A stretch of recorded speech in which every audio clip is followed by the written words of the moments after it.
Thank you very much for having me here today. And I'm speaking to future parliamentarians, I think, because one of your ex-colleague alumni is now contesting in a Madras suburb called Tiruvallur. And I think looks a good friend of mine. And he looks to be in the front runner, and he will definitely win this election, irrespective of whether our party wins or not. And there have been many big alumni of your college. I think N. Chandrasekhar is also an alumni of your college. My neighbor is the president of your alumni association. So the topic that was given to me today is how to navigate entrepreneurship. And my team thought that would be an ideal topic because I never worked for anybody all my life. I am 56, so at the very end of my career almost. And I never I never worked for anybody. I went out of engineering college, did an internship in one large software company, and then just went about starting my own businesses. And I have been a serial entrepreneur, tried many, failed in many, succeeded in a few. And so I thought I will be able to share my experiences with you. Today, unlike our times, everybody is interested in a startup. Wherever I go, whenever I talk to young kids like you, everybody wants to do a startup and everybody wants to be an entrepreneur. Being an entrepreneur is an extremely difficult task and next to impossible. Entrepreneur is actually a derivative of French word called entrepreneur. Somebody who provides a product or a service for a profit.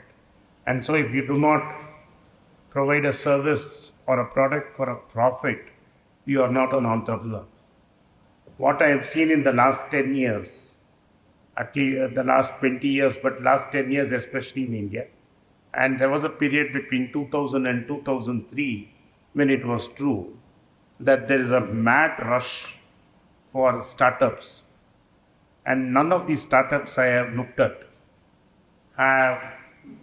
cash flow and profits as a motive. You have to understand, for a business to succeed and a business to survive, it needs cash flow and it needs profits. You cannot be making perpetual losses forever. The balloon will burst at some time, and when it bursts, it's not only you're going to get hurt, a lot of people are going to get hurt with you. The case in point is now Byju's is in watching like the Titanic go down. Byju's is going down slowly, and thousands of lives have been affected by Byju's. Not only people who work for Byju's have not got paid, but there have been thousands, and if not thousands, lakhs of students who are paid money and not getting their worth of education. Not only that, Byju's in a rush decided to make students take loans and guaranteed payment of those loans. And a lot of NBFCs have financed these students for their courses in Byju's. And these students are not paying up because there are no classes, and Byju's is in the hook for those payments. And so Byju's is going down slowly. If you look at car trade, if you look at Nykaa, if you look at Oyo, if you look at even Ola, none of these companies are profitable or will never be profitable. Nykaa is a profitable company. It makes about 6-7 crores in a year.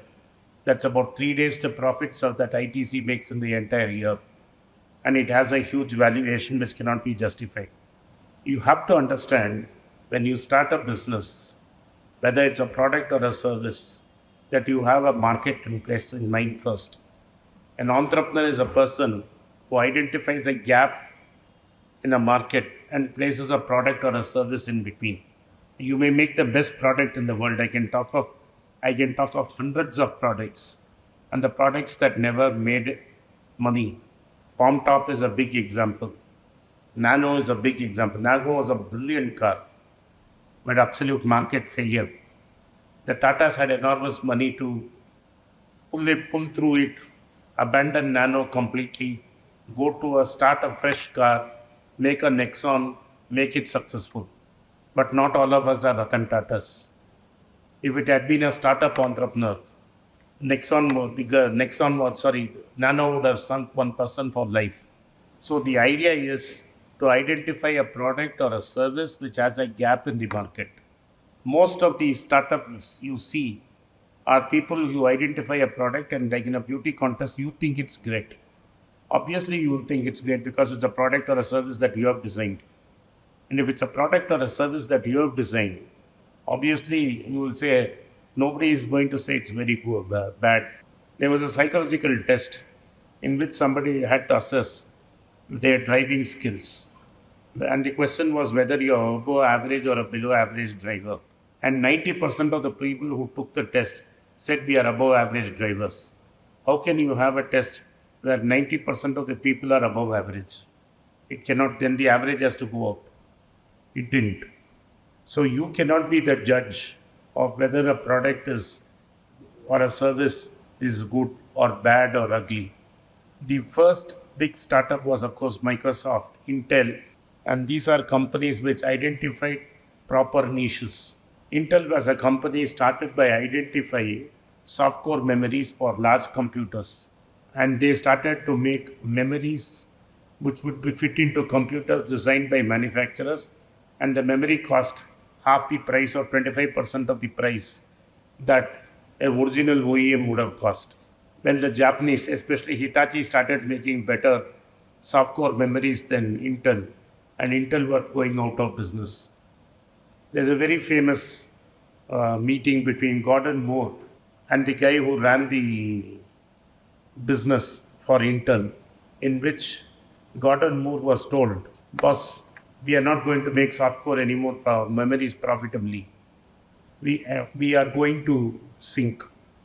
There's only a business which is only 10% of the total turnover, less than 10% of the total turnover, in which we have a product called a microprocessor, which is the new hope.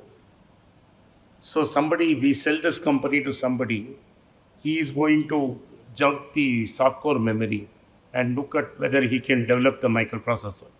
This is what Andy Grove told Gordon Moore. And then, so Gordon Moore said, "Why don't we do the same thing? We go out of the room, come back as new investors, and stop making a product which was 90% of their revenue."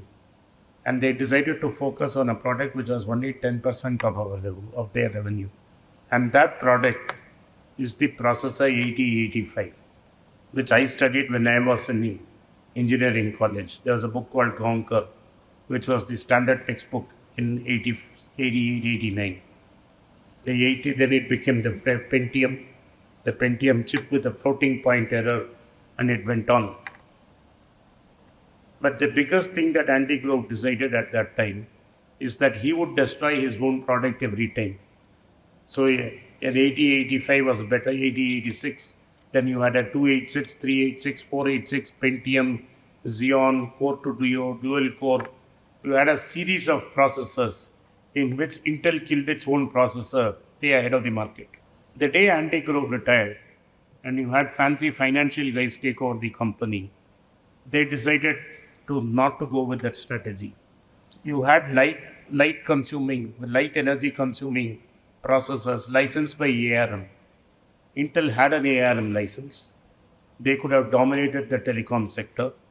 The chiefs at head honchos at Intel believed that the telephone would never, the handphone will never replace the computer, or the iPad would never replace the laptop. They were very wrong. It did. And they had sold their ARM license for a profit, so they could pay dividends to the investors, and the company sunk. And Intel is now struggling. They now brought back a technocrat who was working under Andy Grove, Pat Gallancher, and asked him to turn around Intel again. And he's trying to break Intel into two companies. One that will make foundries, and two, a company that will design new chips. They are going to launch Gaudi 3, I think, a chip that is going to be 50% as effective as the NVIDIA's new chip and 50% more effective than the previous generation chip of NVIDIA. Why am I telling you this? Because it can be the only company that dominates the PC market the laptop market, and you can lose your way. Microsoft lost its way to Google. Till Satya Nadella came and took it and sold a product as a service. You had to buy an office product initially.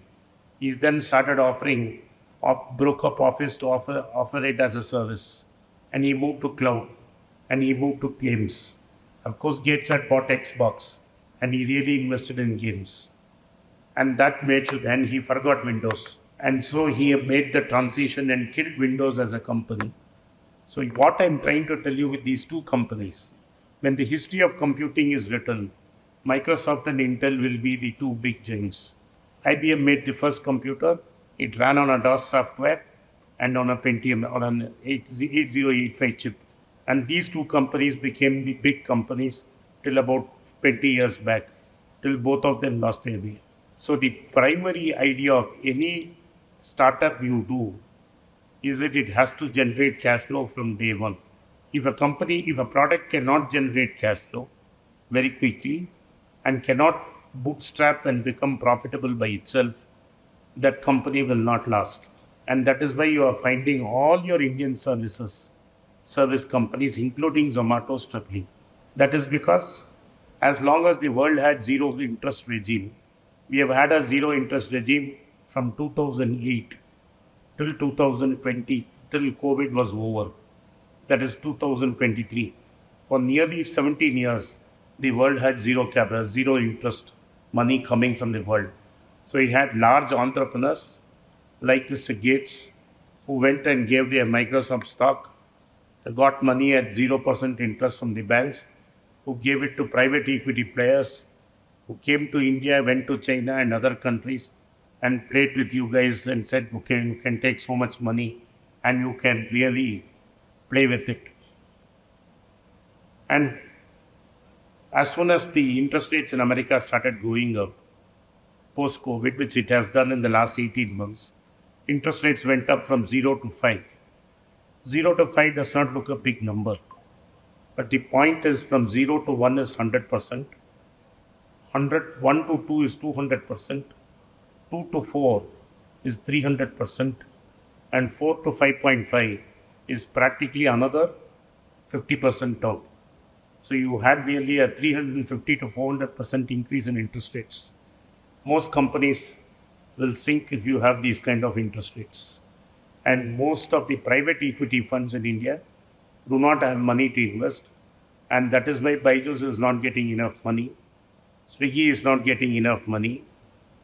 Zomato decided to go public. So at the end of the day, you have to understand that whenever you make a product, it has to become profitable with at least in a cash flow terms. If it does not generate enough cash flow, your company will not survive. Somebody like Byju had 5-6 years and enough money to pay Shah Rukh Khan and make Shah Rukh Khan wealthy. Shah Rukh Khan is not going to suffer because of Byju. He's made his money, he's got his endorsement fee and he's gone. The guys who invested in Byju's are in court. The guy who came to rescue Byju's, Ranjan Pai, is also in court. The problem, Byju's did not have a model which was profitable, so he's tried to buy more companies to make it more profitable. His initial idea was supposed to be profitable. And the most profitable version of his company was an IIT tutorial called Akash, which he's now spun it off again. So what happens when you get a lot of free money is, you give an idea, you take the money and then start to look for making money.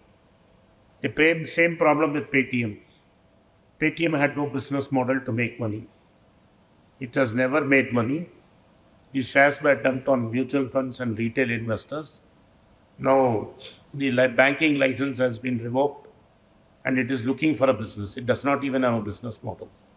So, the first and foremost thing if you want to be an entrepreneur is to find a service which has positive cash flow as quickly as possible. And believe me, if you have positive cash flow and you are able to surplus cash, investors will buy you at a premium.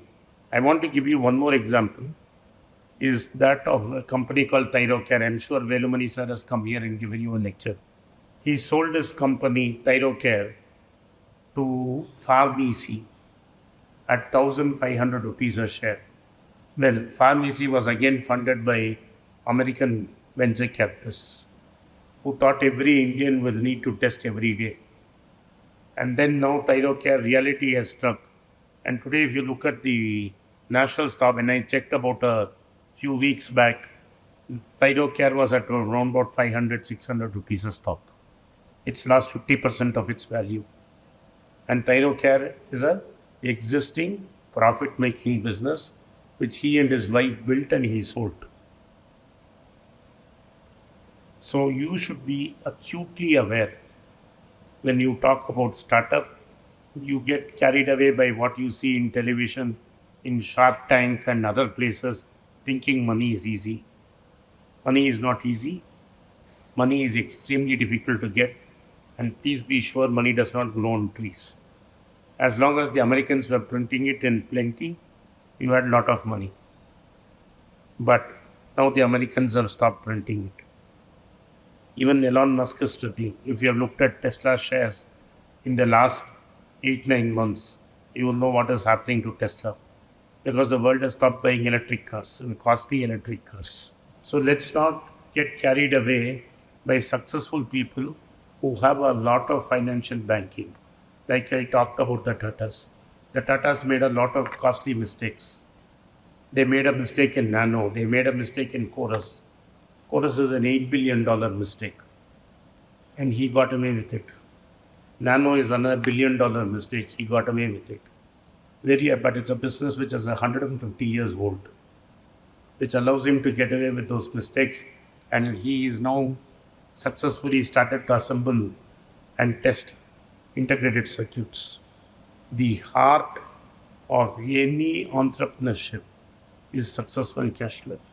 And if you are thinking at the end of engineering college to go take a management degree or not take a management degree, but to start a startup based on a product that you have developed, be 100% sure that you will have a market for it. And it cannot be one client market. It cannot be because the products I saw were mainly targeted at defense. You have to understand how difficult it is to sell to defense. It's extremely difficult to sell to the army. The product may be great, but if you have looked at history, selling to any army anywhere in the world is extremely difficult.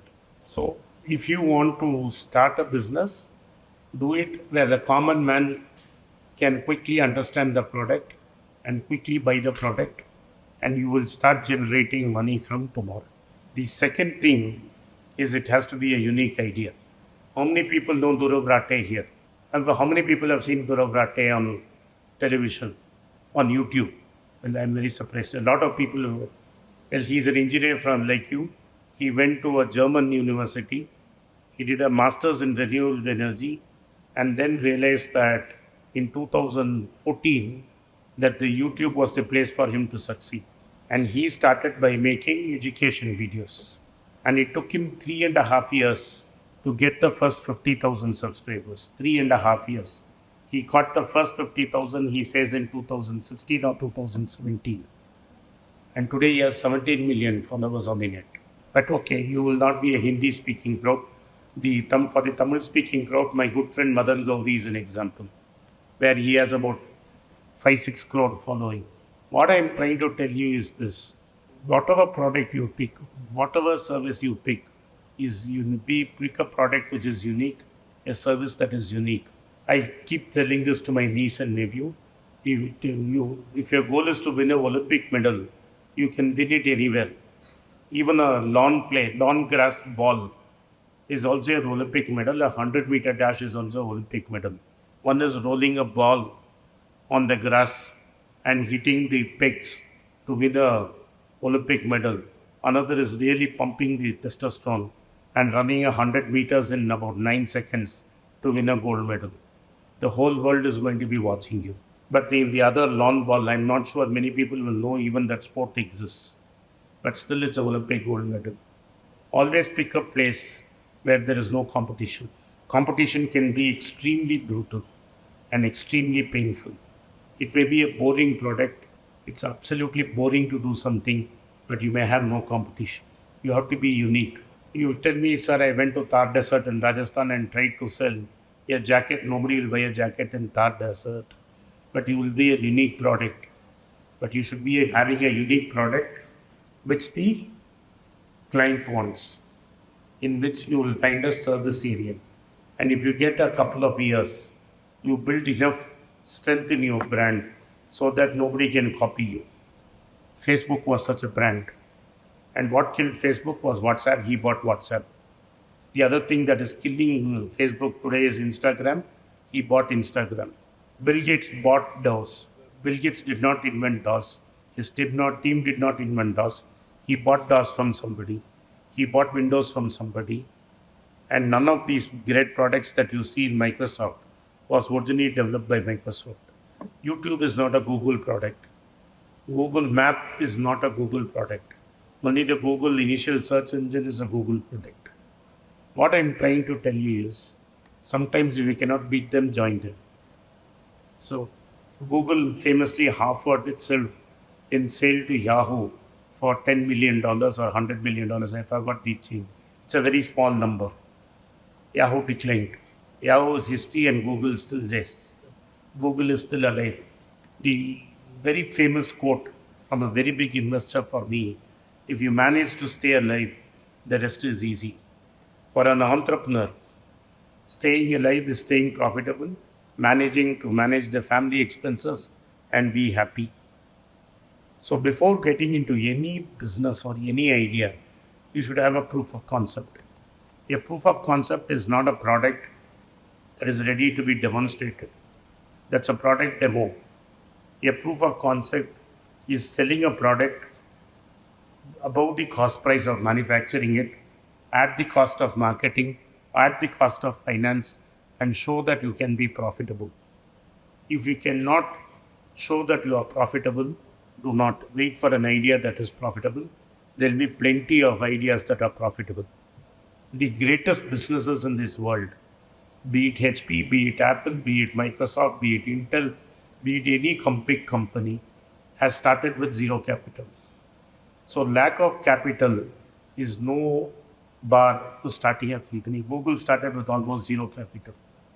It all starts with an idea whose time has come, as they say in the Hunchback of Notre Dame.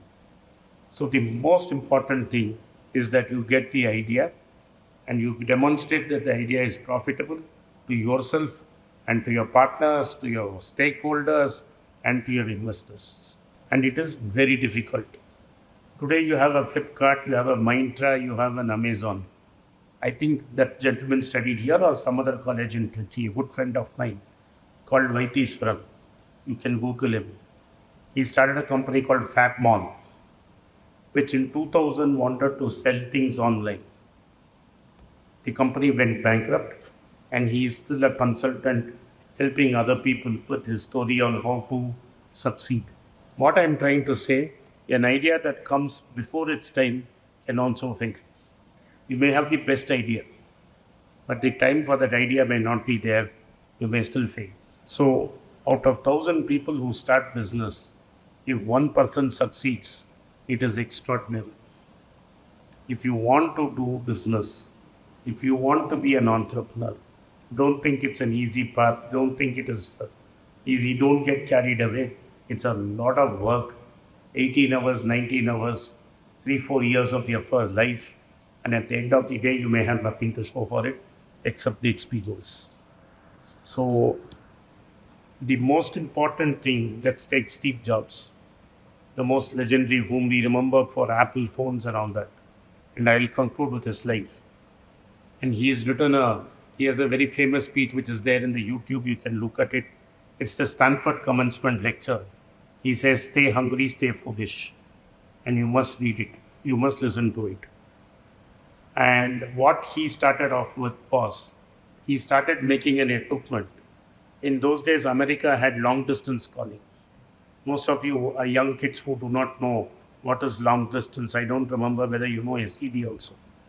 There was long distance calling where you had to call the AT&T operator and tell her that I want to make a call to another person in America, whether you are paying for it or you will have to collect. Collect means the other person who is receiving the call will pay for you. They created an equipment that would make a long distance call into a local call, and they were selling it. That was their first business. And did an internship with HP when the original founders were still running the company. And HP was a very big influence in Steve Jobs' life. He went to Rice University, he dropped out, met Paul Wozniak, and started Apple. And it didn't end there.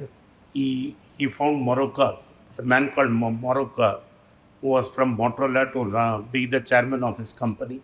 The company was a big success.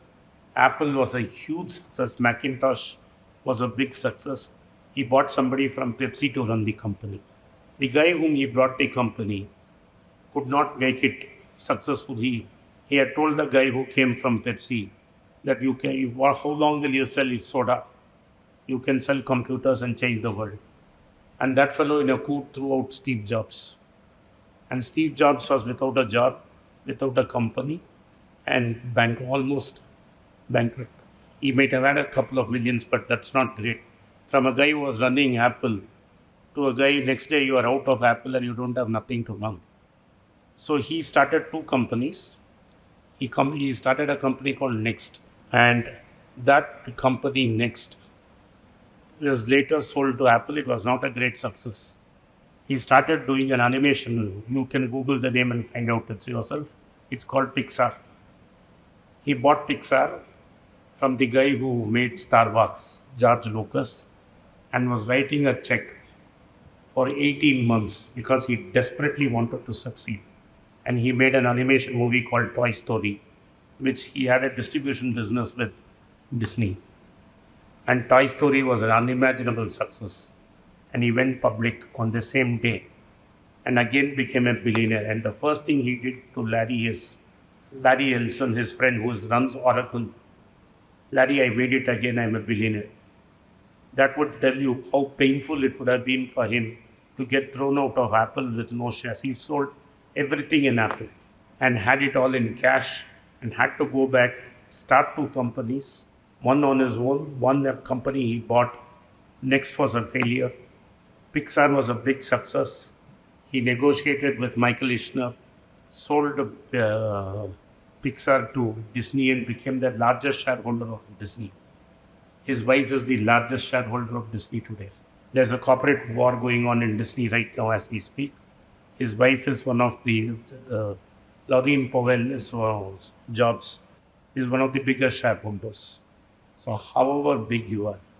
And then Apple went bankrupt almost, and they invited him back. And he came up with the idea of an iPod, then an iPhone, and an iPad. That's all proved to be extremely successful, and he made a lot of money. But if you know, after he has died, they had an iPhone, iPad, what do you call this? The ones you wear on your earbuds. After that, Apple has never been able to make another product. Tim Cook is a great manager, great logistics person. But he is not a design guy. He has not been able to find a breakthrough product in Apple. They are still milking the same iPhone, the same iPad, and the same app, whatever you call this. But apart from that, there's been no breakthrough. They had a car. They said they would make a car. The car was stalled. That's it. Apple is looking for another breakthrough. They tried Apple TV. Apple today makes most of its money from iStore, where they've changed. That's one of the smaller things that Jobs did. We do not know. The way we changed music. In my time, we had cassette players, we had compact discs, and today nobody listens. You just go to iStore and download and play. If you don't want iTunes, you have to use YouTube Premium. Most of the songs are either in YouTube Premium or on iStore. Cook is a great manager, a great logistics person, a great finance guy, but he is not able to find the products. So it requires a combination of product and finance. Sadly, nobody looks about finance today. So if you are not profitable, don't look at it at all. Thank you for having me today. Thank you. உங்களுக்கெல்லாம் தெரியும், ரீசெண்டாக மீடியாவில் பார்த்துருப்பீங்க. ஏன்னா Tamil Nadu Congress committee ஊடக பிரிவு தலைவராக appoint பண்ணியிருக்காங்க. ஸோ பொலிட்டிக்கலாக என்னோடய வியூஸ் என்ன அப்படின்னு நீங்கள் ட்விட்டரில் ஃபாலோ பண்ணணும்னு நினச்சிங்க, @AnandS1967 என்னை ஃபாலோ பண்ணுங்கள். என்னோட real original ID, Twitter ID for politics அதுதான். ஸோ பாலிட்டிக்ஸ் சம்மந்தப்பட்ட என்னோட எல்லா ஒப்பீனியன்ஸ், வியூஸ் எல்லாமே அதில் வரும். அதில் ஃபாலோ பண்ணுங்கள். நன்றி, வணக்கம்.